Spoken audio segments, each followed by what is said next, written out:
Hello one and hello all, one more time here on your channel. We can't call this an afternoon drive. It's going way towards the evening time now. It's going way towards the evening time. I want to greet you and I want to welcome you one and all one more time here on your Forms of Thought channel, where we are thinking, processing, and making those critical inquiries on our station here. Nomkosi umageba ulapa kumfa mncedisi khona da mukhala ha, that is from Gomez himself. Molo Chigaromboko, that is from Nyoni, Manjengwe, Charles Jacob, Elizabeth, Louis. Oh well. I'm happy to be seeing so many of you, even so late in the evening. But as you all know, we are now. I'm still in prison. Maybe that's why I'm dressed up like a prisoner. You know, I'm still in the Facebook prison here. I've managed to smuggle my way through the back doors of Facebook just to be able to say something to all of us tonight. And I'm happy. I'm by no means sad. Up spirit, strong, while Jacob Zuma is in prison also doing his press-ups. You know, I'm also in the Facebook prison doing my press-ups so that I can stay healthy and waiting for my release. I think my release date is around the 12th of this month. That's when I'll be released from this Facebook prison. We want to send our greetings and strength to our brothers in the Biafra in Nigeria, who have started one of the biggest movements that I think that all of us as Africa are going to be influenced when Nigeria finally throws away the federal government structures as they are returning to their roots of African governance systems. And what Biafra is doing, that is what the entire Africa must be doing. The whole issue of us waiting for colonial systems to be driving our agenda is proving to be a non-starter. And Nigeria being one of the biggest populations in Africa, where we have the greatest number of Africans, black Africans, like in the whole world. Nigeria, I think, sits about 260, 270 million plus Africans within one colonial state. Going back to Biafra is critical. And if Nigeria goes back to Biafra, then Tanzania must go back to Chama cha Mapinduzi, and Kenya must go back to what do they call their liberation, by the way, right there, the Mau Mau principles. And Zimbabwe must go back to Chimurenga, and South Africa must go back to Azania, Mutanya, original concepts of governance. That's where our solutions belong as Africans. As long as we think that the European who has caused us the mess will give us solutions, we are going nowhere. Uganda, we challenge you to go back again to your original. We challenge Congo to go back. You see, there's something you must understand, my people. I don't care who is a revolutionary in your country, whether they are a young revolutionary organization, or whether they are a left or a right, Democrat or Republican, etc. The issue is who is sponsoring them. And after you've discovered who is sponsoring them, as long as they are still thinking that they can run the politics of that country based on the colonial infrastructure, the colonial instruments, the colonial governance systems, there is no change that will be coming to your country in a short term and in the long term. Because as long as opposition deems to topple the present government to implement the same constitution, you're going nowhere, guys. We're going nowhere. And I want to, for this night, to uplift Nigeria, the Biafra kingdom, going back to the original, Oduduwo, as they call it, Oduduwo, the original Oduduwo. That is what it was before the colonialists called it Nigeria. And these people who come to countries and they name the countries, they name the people, they determine the functions of those countries, the politics of those countries, and etc. We messed up as Africans. And I will say it again on this platform, that our greatest weakness as Africans are the educated Africans. The educated Africans are the problem, because we cannot afford a revolution.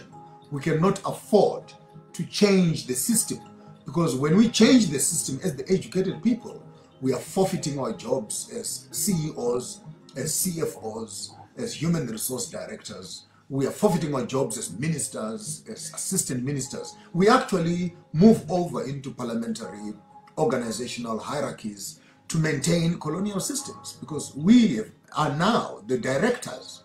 Take note of the word. We are directing. We are managing. We are Uncle Toms. Educated people are the Uncle Toms in the system who are making sure that the colonial system survives and sustains.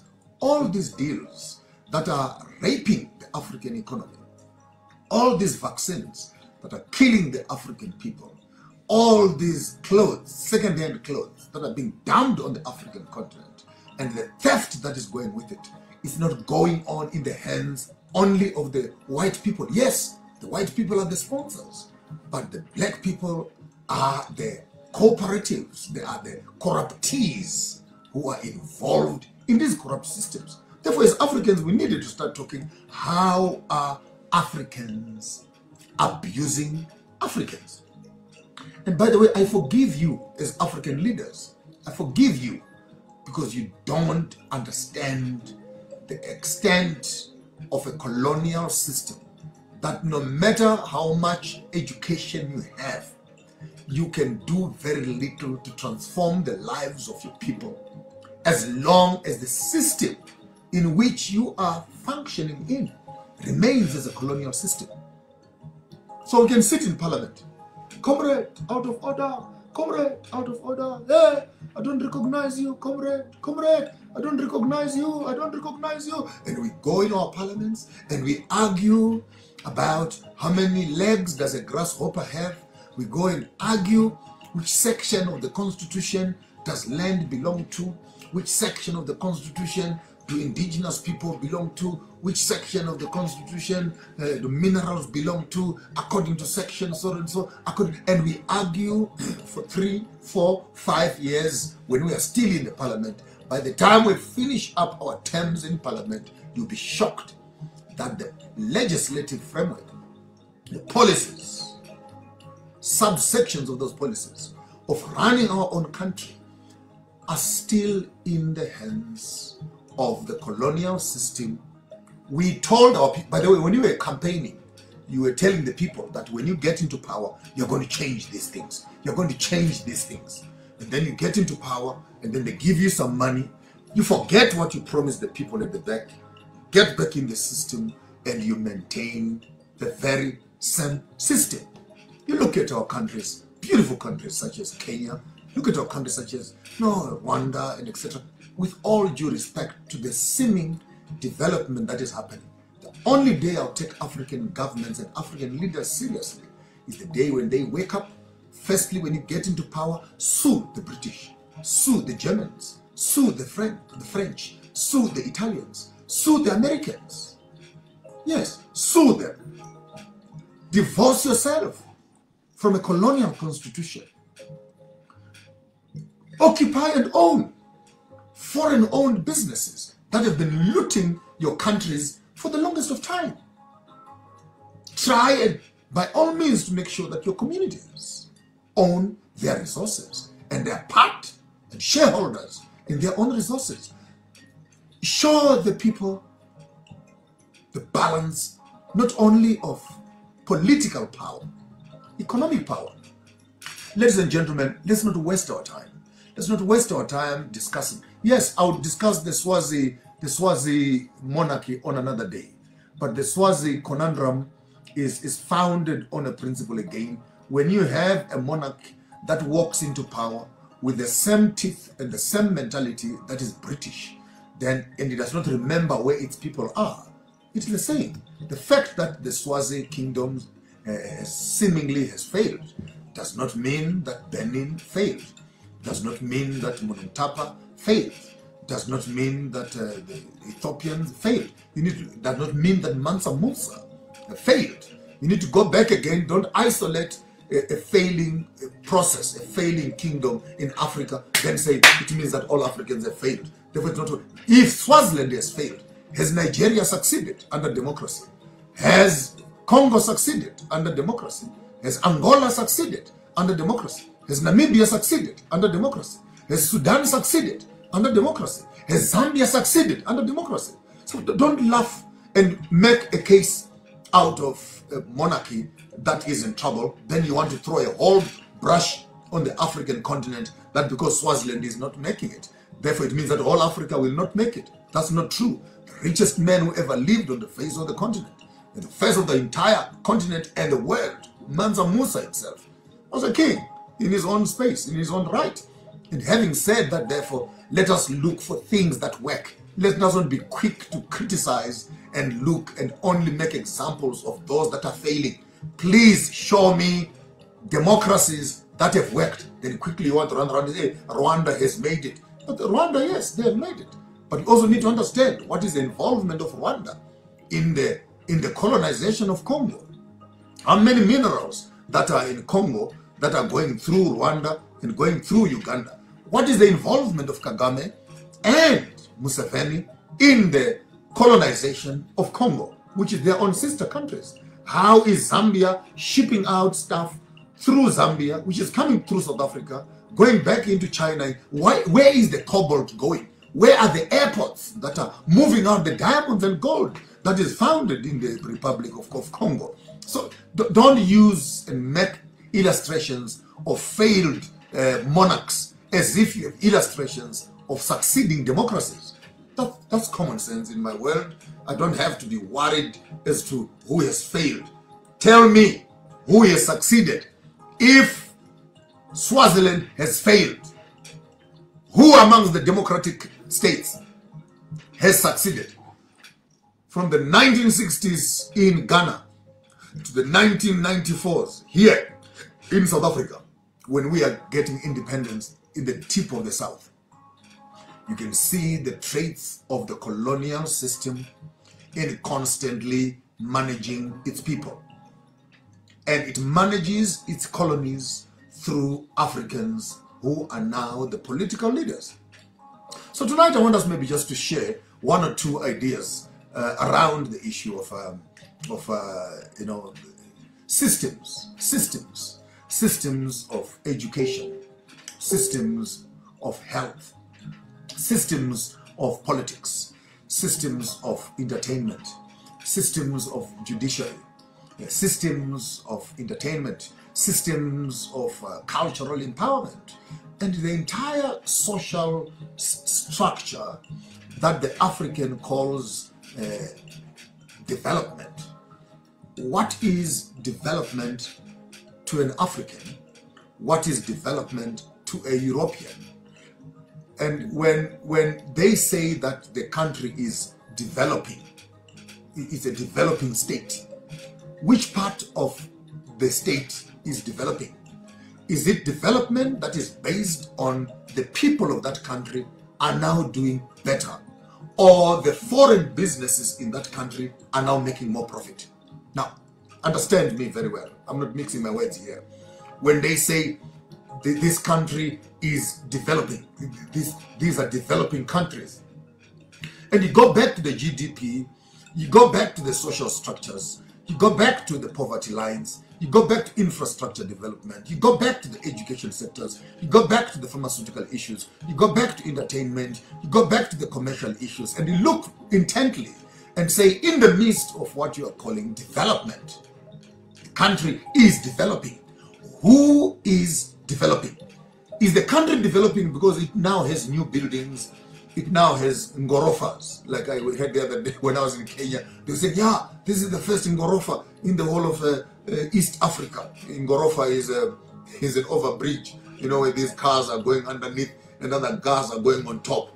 And people had to stop to appreciate the first ngorofa, the first, bypass that is in East Africa, that is built in Kenya there next to Jomo Kenyatta park there in town.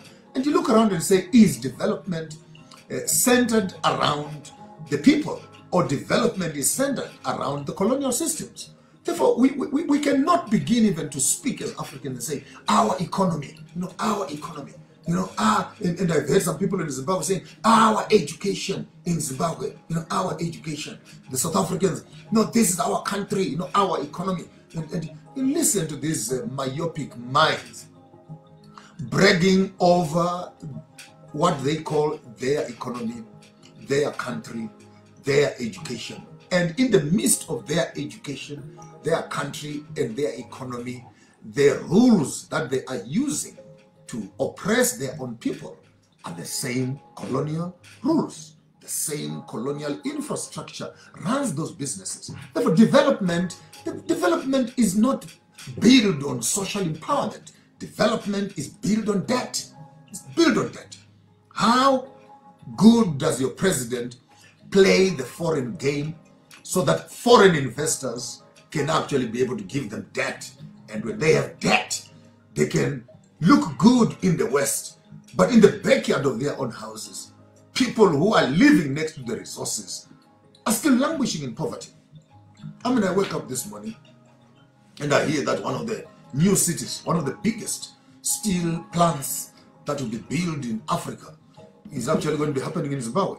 The Chinese are putting a 1.5 kilometer steel company for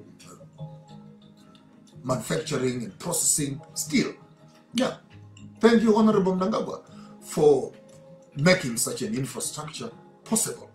The issue is not whether you have been able to bring development in Zimbabwe for producing steel, but I have one question, just one question. That plant that you're putting in the country, how many shares do you have as a government in that plant? Of course, not undermining the government authorities who consider themselves as the nation of Zimbabwe having shares in this deal. Let's leave that for the corruption debate. Question number 2, just to add on the first one.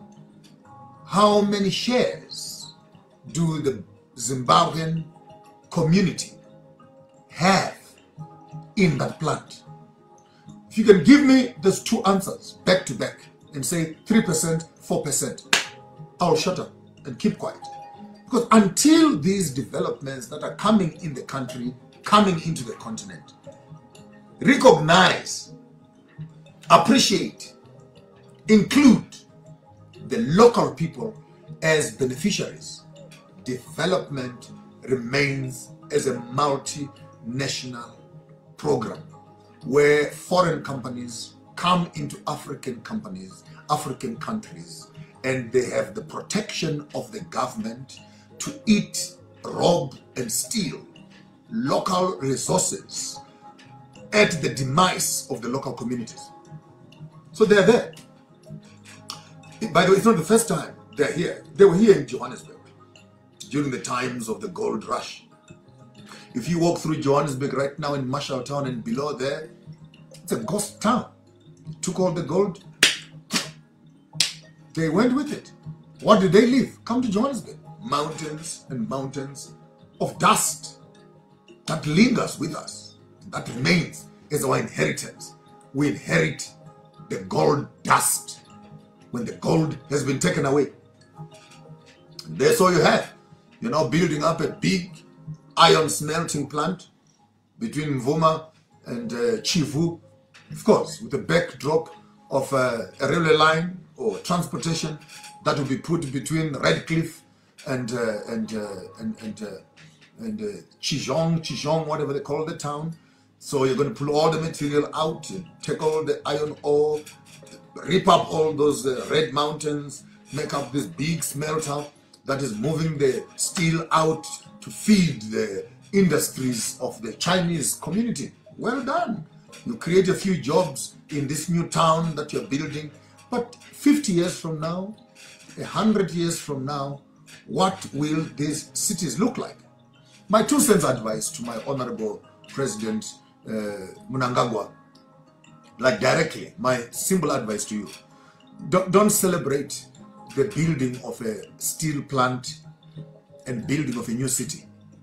Now that we have the mineral, and second to that is that now we have the plant that is able to process the iron ore into steel. Mwah, well done. Please, no iron ore and steel leaves the country. 60 to 70% of that steel must be converted into industries. Industries that include the manufacturing of chassis of cars, producing products, all the various products that need the iron ore. This is where thinking is more powerful than ideas. Because yes, now you have a steel company and you can say we now can produce so much steel, but don't sell the steel. Create industries that add up to the value chain of the biggest steel industry. Must now be seen as the biggest car manufacturing industry. Yes, the biggest yellow fleet manufacturing industries, graders, tippers, and etc. Because we cannot send our steel to China, and when they bring back the steel, they are bringing it as graders and tippers and yellow fleet, which costs 1,000 more than the steel that we send to them. Therefore, when you produce and you're able to produce an infrastructure of the nature that is happening between Chivu, and it's the biggest steel manufacturing company in the whole of Africa. We don't rejoice in the biggest steel industry. We want, in the backdrop of the steel industry, to create a value chain of other processes, other manufacturing processes, inclusive to automobiles, cars, including to car parts, including, you need now to run to Germany, run to France, run to Taiwan, run etc. and get patents. If you can't get patents, let your university work to develop their own patents. China, for example, they went into Europe and they bought all those yellow fleet, etc. They brought them into the country, broke them up to pieces, found out which parts make which one. And now, 30 years later, they're producing this yellow fleet equipment with no IP. This whole rubbish of IP, intellectual property, only works as long as the Roman Dutch law is in place. When you kick out that principle out of the line, you can build your own industries, build your own utensils, build your own properties, build your own automobiles, build your own infrastructures, and own those infrastructures. And by the way, they are corrupt. You need to be corrupt around their IP also. And some of these IPs, which they call American IPs and European IPs, they don't belong to those people. Those very same people who say they own IP to viruses, own IPs to vaccines, they own IPs to manufacturing of railroads and etc. You go back and research these things and find that the white people stole these IPs from the black people. Hey, in this generation, we also need to learn how to steal. Yes, we must learn how to steal. We must learn how to steal. Because they are thieves themselves. Why must you act like a saint? And everybody around you is stealing here. They stole your gold, stole your minerals, stole your IP, and here you are trying to abide by the rules of the Roman Dutch law. Hey, to hell with the Roman Dutch law. To hell with it, and to hell with the Queen herself. And all which Britain and the Netherlands, the Court of International Justice stands for. That's a useless international justice system. What justice? What justice? Until you put Leopold to court, then I'll take you seriously. Until you put Ian Smith and Margaret Thatcher and the Queen of London to court, then I'll take you seriously. Until you take the Germans to court, then I'll take you seriously. What international justice are you talking about right now when you are still busy killing the Africans? What justice are you talking about? What justice do? So stop telling us about the rule of law, rule of law. Rule of law for what? The rule of law is only relevant as long as the law is managing the poor. We now know that. There's no law here. Law is intended to manage the poor. So when the poor go stealing, they are criminals. When the politicians go stealing, oh well, it is illicit relationships, it is scandalous, it is corruption, we are looking for a body of evidence. You still need a body of evidence when you can walk through a country like Congo and where people are amputated and where minerals are being stolen. You walk into Zambia where copper is being shipped in and out of the country and the country is poor. You're looking for evidence. You're looking for evidence. You're looking for evidence. When sewage water is running through Mbare and running through Chitungwiza, you're looking for evidence. What evidence do you want? No, we're looking for the evidence so we can have the rule of law. What rule of law are you looking for? The evidence of any system that is succeeding is measured in the lifestyles of the people and the community they profess to be leading. Therefore, we need to start looking at this thing more constructively. If the Americans, the Europeans, the British are serious about this COVID story, okay, and you cannot cope because right now all the governments can't find the vaccine because it's sold out. I have a simple solution. If you think that the COVID vaccine is the best solution, then, and you're worried, you're really worried about the population of the world, then give the IP, give the patent rights to the African countries and let each country produce its own vaccine so that they can treat their own people. Then I will know that you are really interested in dealing with this COVID story. But no, you're not willing to share the IP for the vaccine. But they cannot produce it. But it is an emergency. You know, they must all come and buy from us. Now you have created a demand that the whole world wants your vaccine. You can't supply the vaccine, neither can you share the IP. And then you call that, we are here to develop the community and etc. I don't buy that bull dust. It's total rubbish of the highest order.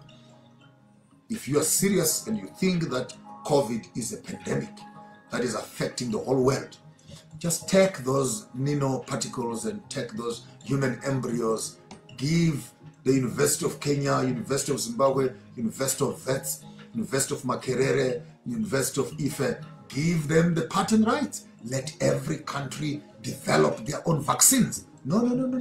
You're not prepared to do that as Americans, because once you give away the IP,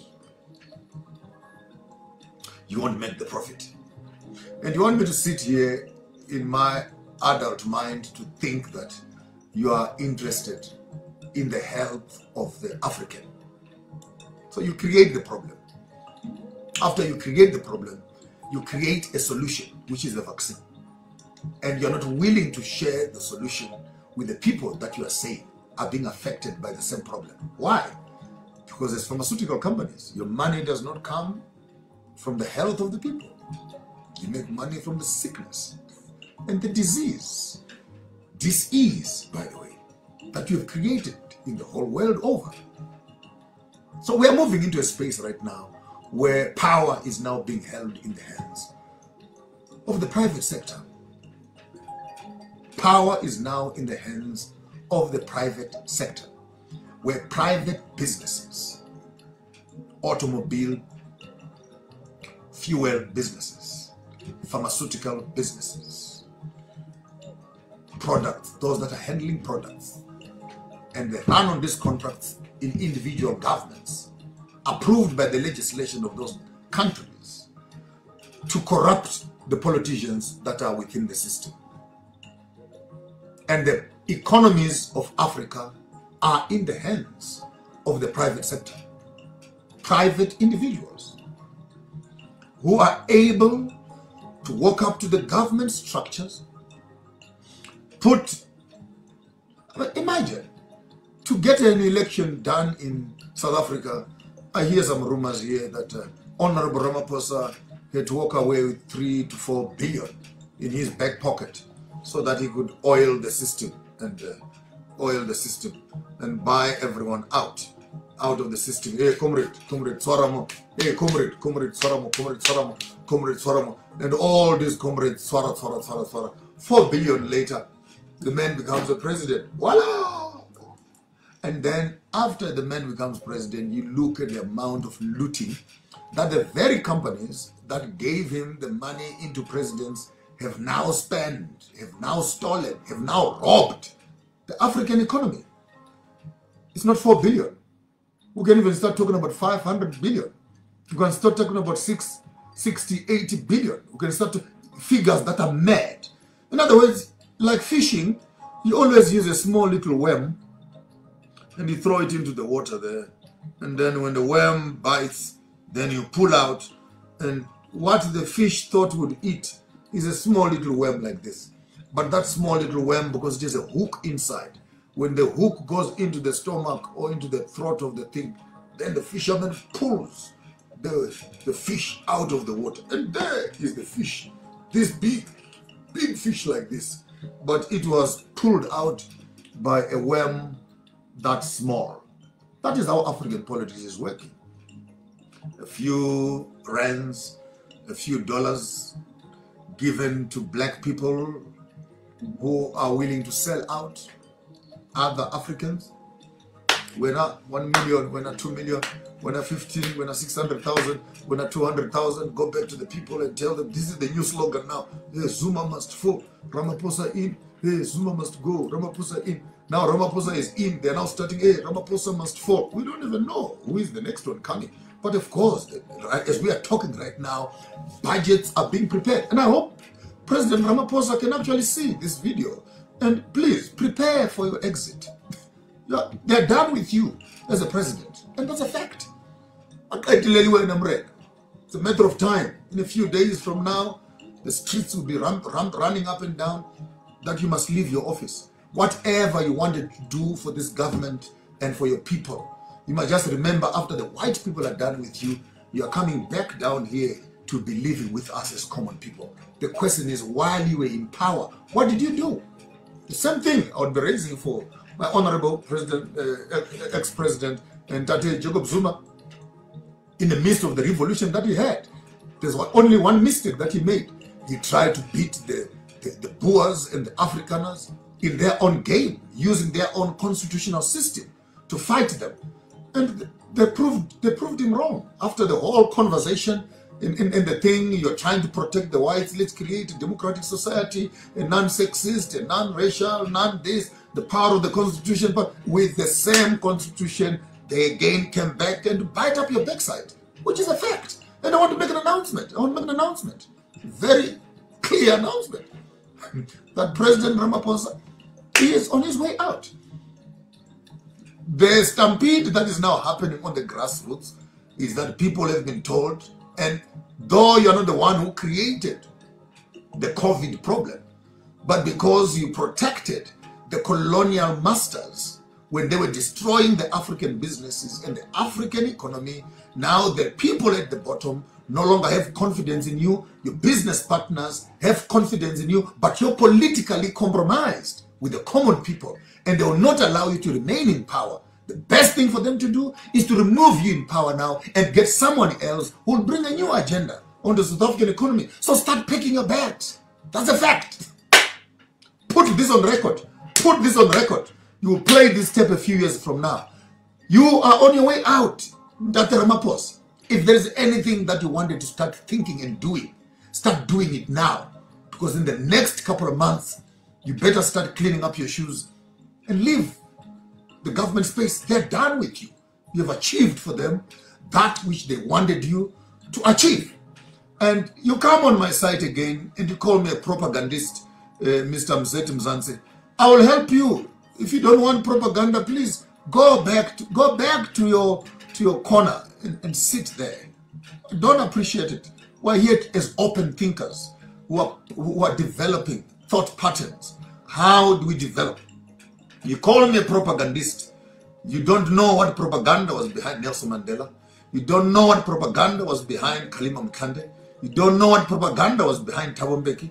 You don't know what propaganda was behind Jacob Zuma. You don't know what propaganda is behind Ramaphosa. And you woke up here and say propagandist. The level of our educated blacks when it comes to seeing the bigger picture, it's appalling. It's appalling.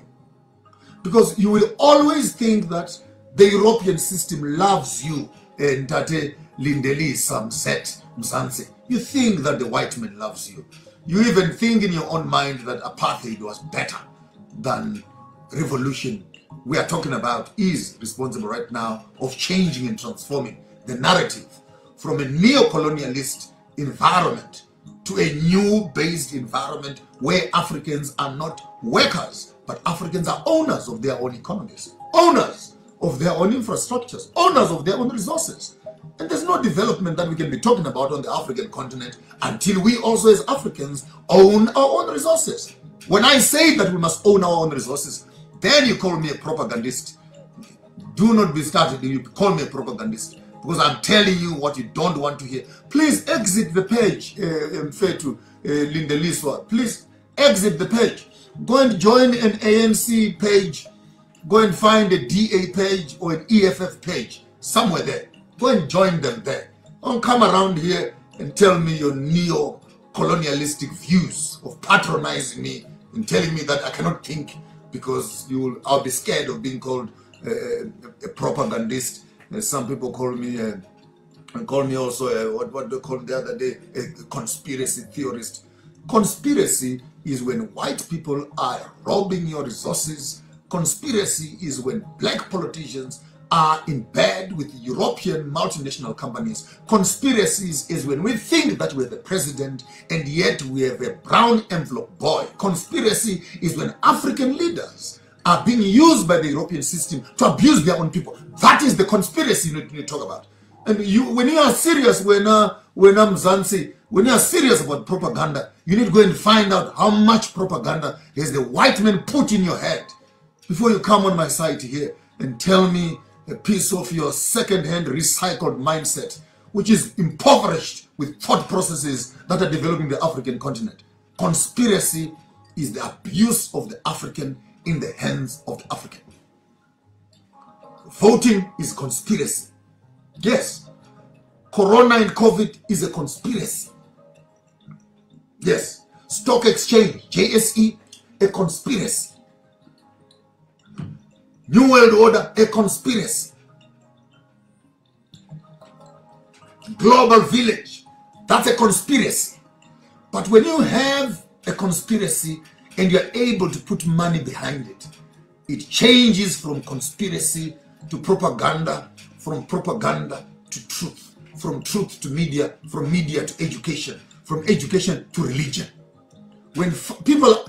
Another day I must develop this thought for you. By the time it is religion, when everybody in the world now accepts that this is the truth, that Africans had no history until the European man came. Now, is that truth or that's a conspiracy? If I can ask Mzansi, is that truth or that's a conspiracy? That Africans did not exist until Van Riebeck arrived here. Is that truth or conspiracy? Is it truth or conspiracy that for you to be a president, you need financiers who must give you money to get into power? Is that conspiracy? Is it conspiracy that when you are a leader of a country, you must uphold the constitution that is colonial, that is a Roman Dutch law? Is that conspiracy? Is it conspiracy that local medicine cannot be approved, but foreign medicines will be approved even without the local bodies approving those medicines? Is that conspiracy? Don't tell me that they approved them. Yes, they approved, they approved. You're lying, because the same system that they build for you, when they bring their own stuff, they will approve it. You have local medicines that have been sitting in the yards here 10, 15, 20 years that have not been approved yet. COVID comes in 2 weeks, it is approved. So the question, which board of directors are they using? Is it the same board of directors that was here 2 years ago? Or is it a new board of directors? Or is there political will? No, there's English now. Where there is a political will, the judiciary system will always obey.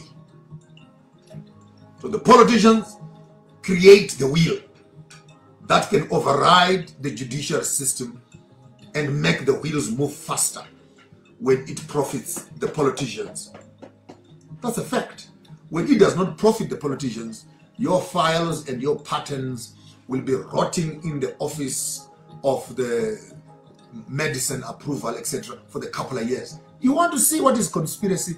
Come up with 1,000 people with a trade union or with a stockfell, and we now say, no, we are all now collecting 1,000 rand each. 1,000 of us, we are making about $1 million a month. We want to open a bank. You want to know conspiracy? It's your money, it's your investment, it's your organization. When you walk up to the very FICA, Financial Information Service, whatever board, and you say we are raising $1 million a month, tell me how many years it will take you to open up your first bank. Try that, when I'm Zanzi. Try that. And you want to talk about conspiracy. Take some Panadol, please, Mzansi. Take some Panadol. Take some Panadol and lots of cold water and slow down. You will find out that conspiracy is when the African community does not have access to resources. That is real conspiracy. Let me read your comment. Tate Maponga, you once advocated got an African way, which was exactly similar to the JSE in the form of livestock. I was keen, but now you have turned against it. I'm not creating. When I listen, man, you torture me with. You torture me. It's not a JSE. It's not a stock fair. It's a farming initiative. We're just finalizing buying the farms and etc., which is taking us longer. Those who want to invest in terms of buying cows, you buy your 25, 10 cows and look after them. Sell them when you want to sell them. Create a lobola strategy behind that. It's a total different thing. If you want the ideas, please inbox me and get correct information. You don't come and just want to talk information in such a fashion. You can ask me, how is it going to work? How was it going to work? I'll give you information if you need that information to start your own business. You don't come around on this other end again and throw away some stuff. But conspiracy theories, they are based on this methodology where the local and common community seemingly does not have access into their own resources.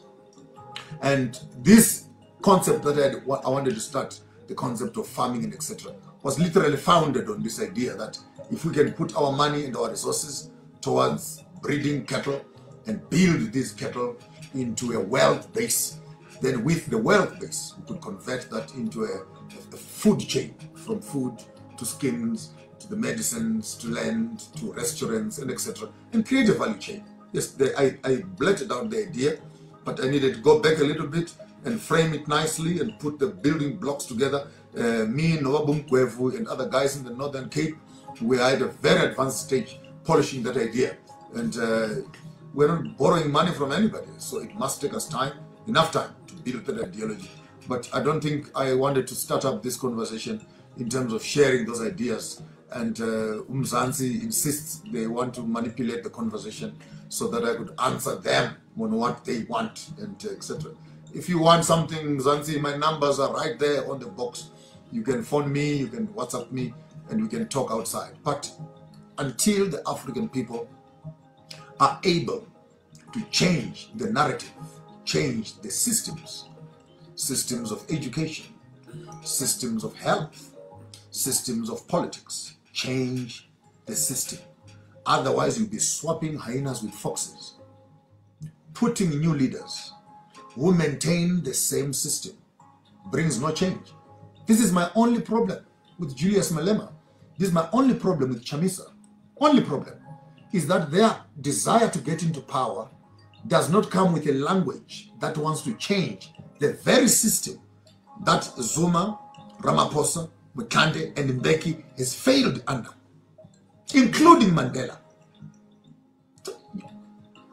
And by the way, other people say, leave this alone. We can leave it alone. But when you look back into 60 years of Ghana, 62 years, 42, 45 years of Zimbabwe, you are now in 25 years in South Africa. and you think that the narrative will change, you must be smoking some very heavy drugs, because the European system, as long as it does not change, the African leader will never succeed under it until he becomes a lapdog in the hands of the white man to manage the multinational businesses that have been left in those countries. That's my 2 cents worth.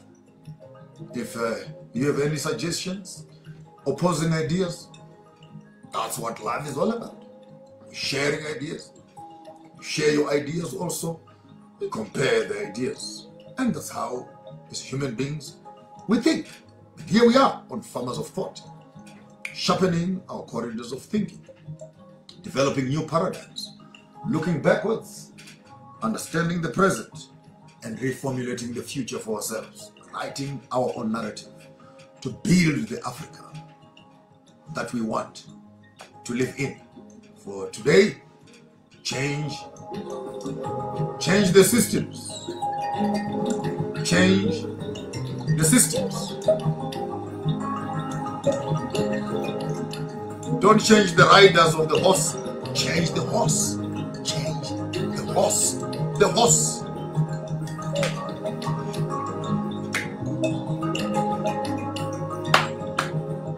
Of course, the music is all mine, so I own the rights to this music.